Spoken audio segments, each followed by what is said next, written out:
So imagine this. You finally have the time to sit down at your sim rig to see what this week's track selections are. You filter for sports cars only, looking mainly to do GT3. And when you scroll down to the GT3 regionals, you find that the Americas are at Charlotte, which easy enough, right? No. iRacing, what is this track selection? This is essentially a go-kart track. For reference, this is what races on the circuit. Legends cars. They're essentially go-karts. A lot faster than a typical go-kart, but still, it's a go-kart. And now we're to expect that the average iRacing user is going to navigate a GT3 car around what is essentially a go-kart track? Yeah, this looks like a big safety rating trap. Yep, we're doing it.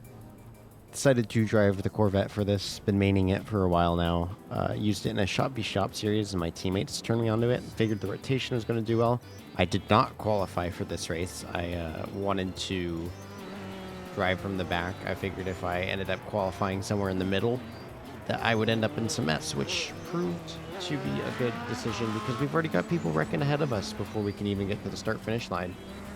Just going to ease off the gas, let this Beamer on the right go by, settle in towards the back still, but made some positions up for free. Didn't even have to do much work other than keep the car in one piece. Coming down to this really sharp left-handed turn, there's a tire wall on the inside that you got to make sure not to clip. There it is right there.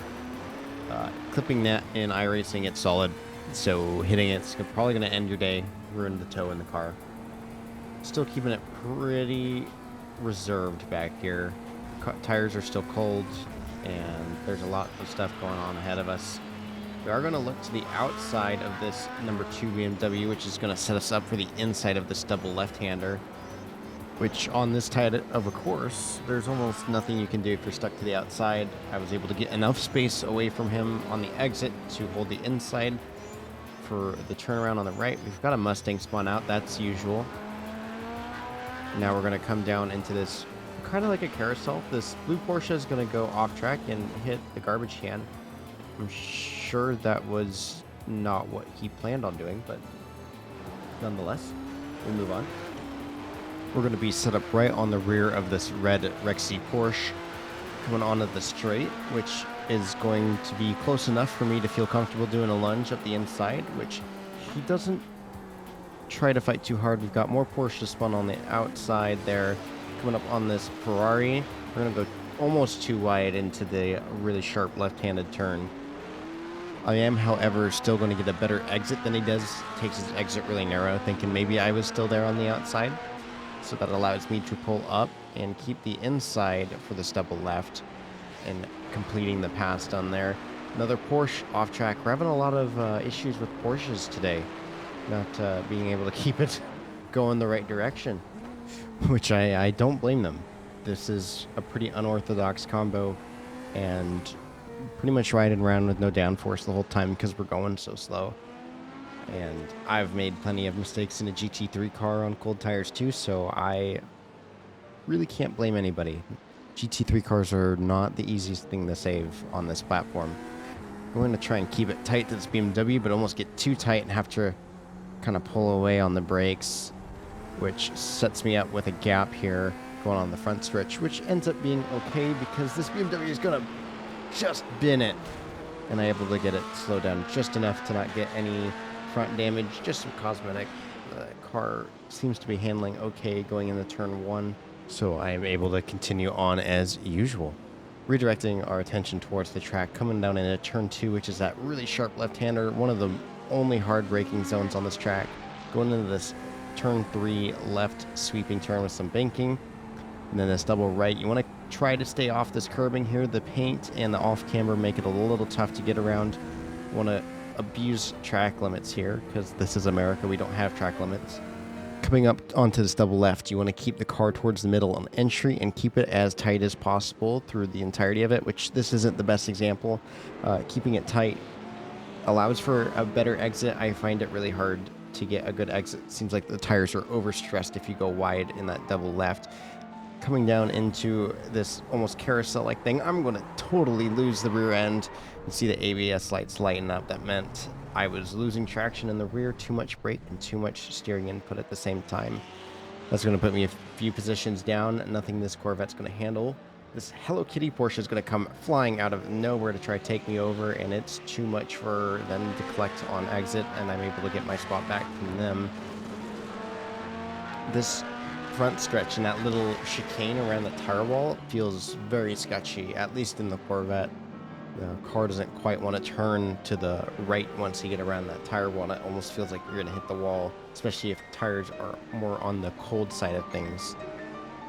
Now that we're put down a few positions, we're kind of stuck in a Porsche sandwich, and with the way Porsches were driving earlier, it's kind of a scary place to be. We're going to make quick work of this Porsche number 11 right here. Give him a little bit of a love tap. And I'm going to just move him out of my way on accident. Not really. I didn't move him out of the way, but letting him know I'm there for sure. And so I back off a little bit just because the contact is unnecessary. I believe I got a 4X from one of those hits. And right back on the bumper again, as we see from this gearbox cam. And I believe this Porsche right here just absolutely cooks it. The Corvette aura was too much for him to handle. So I'm going to pull alongside him for this really tight chicane here. And he's just going to back out. And we're going to have a free run onto the front stretch. I can kind of relax for a bit. Doesn't look like I've got anything ahead of me.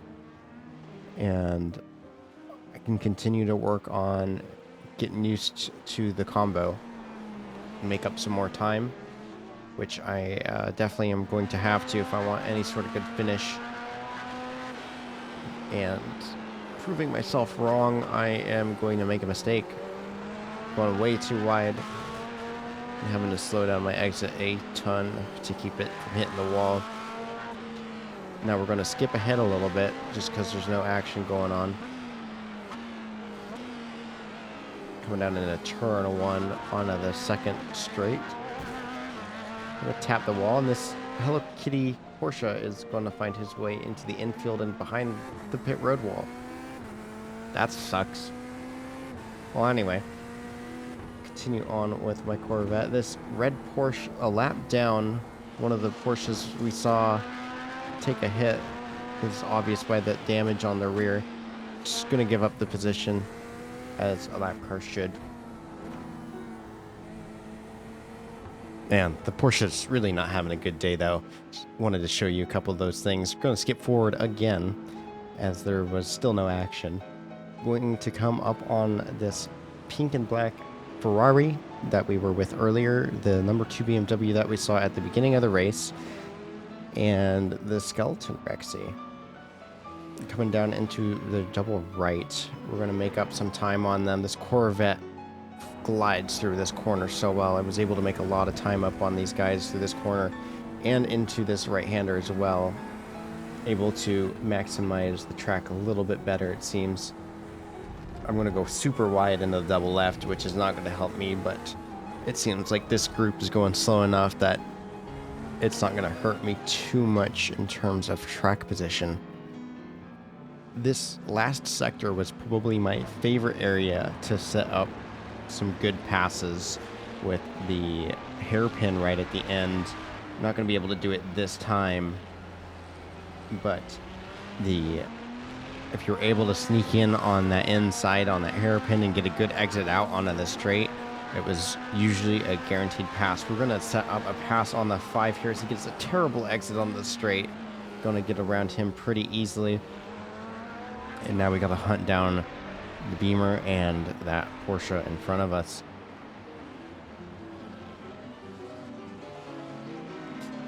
Seems like we'll have some ground to pick up now that the group has spread out quite a bit. Though through that double right, making up a ton of ground on that Rexy.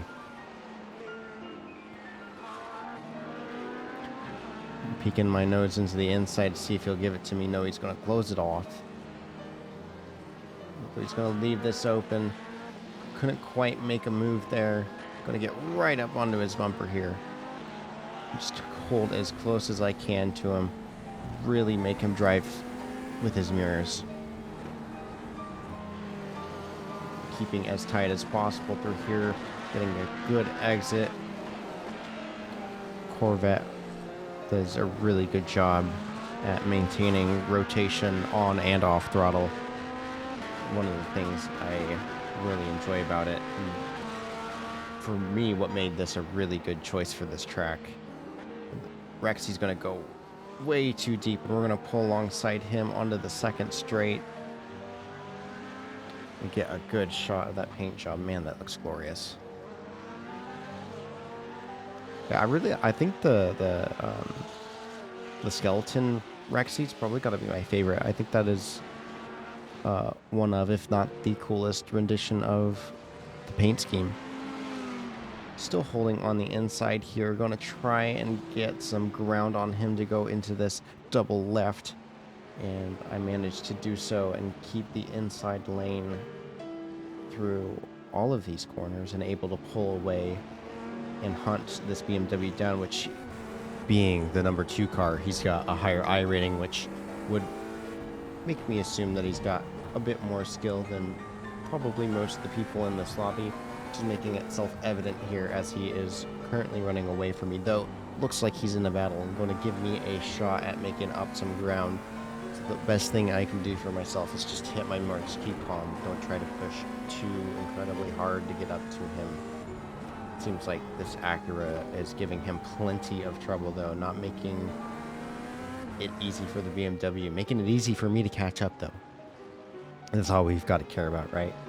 So, doing my best to be as fast as possible without making a ton of mistakes.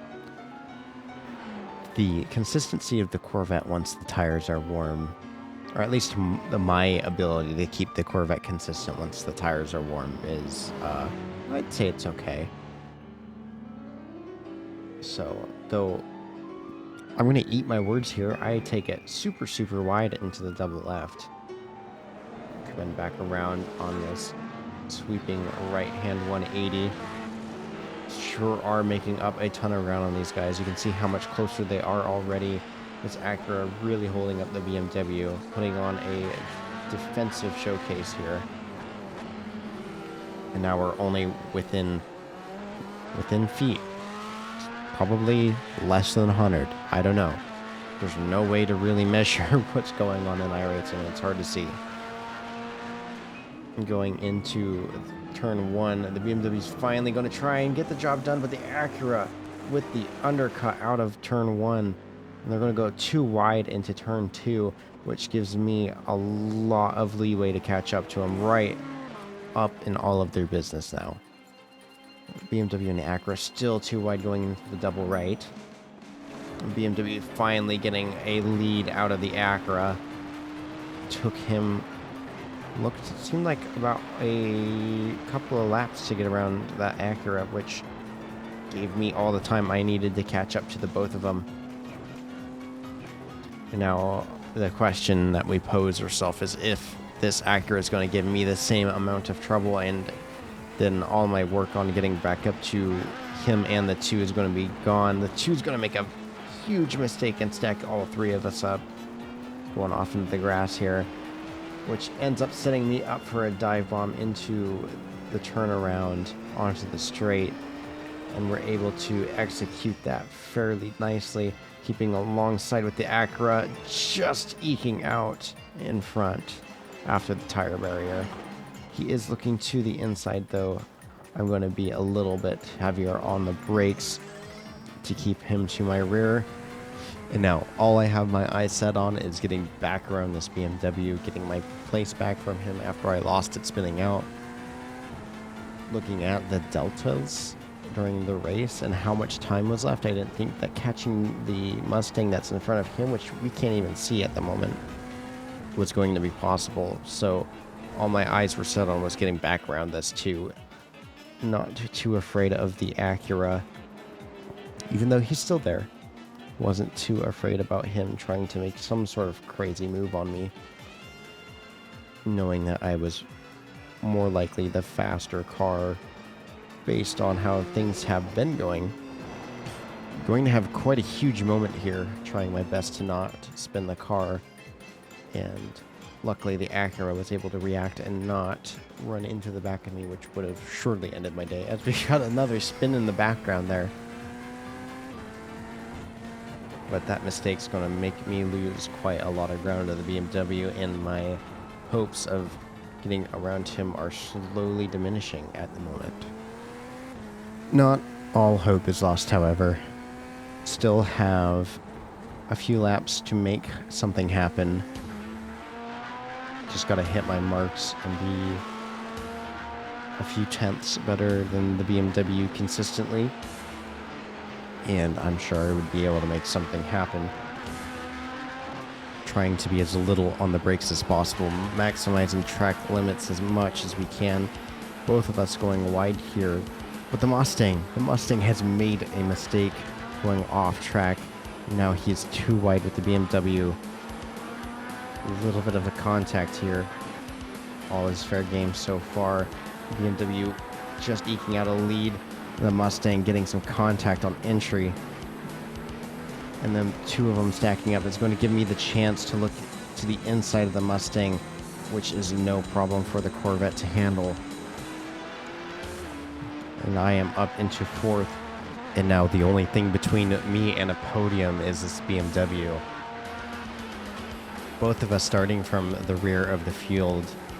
BMW going a little bit deep here into turn one, which is going to close some ground between me and him. As I'm sticking right to his rear bumper. The Mustang still not out of the question, as we could take an onboard view from him. Doing my best to use the Corvette's agility and the double right-hander. Just getting all over this BMW. Looking to the inside here. Goes a little bit wide. Peeking in. But I don't have the position, so I back out. And then I have a chance again to get into his inside, and now we are rubbing doors. Things are getting unfriendly here on the last lap. And I'm going to take it super wide here. Was a little too late on the brakes and was a little too afraid to try and turn it in deeper. The Mustang putting himself back into the picture on the last turn. Can he capture third? Looks like he ends up pulling off, thinking that the contact was not fair to the BMW. And that's going to be me third, the BMW fourth, and that Mustang in fifth.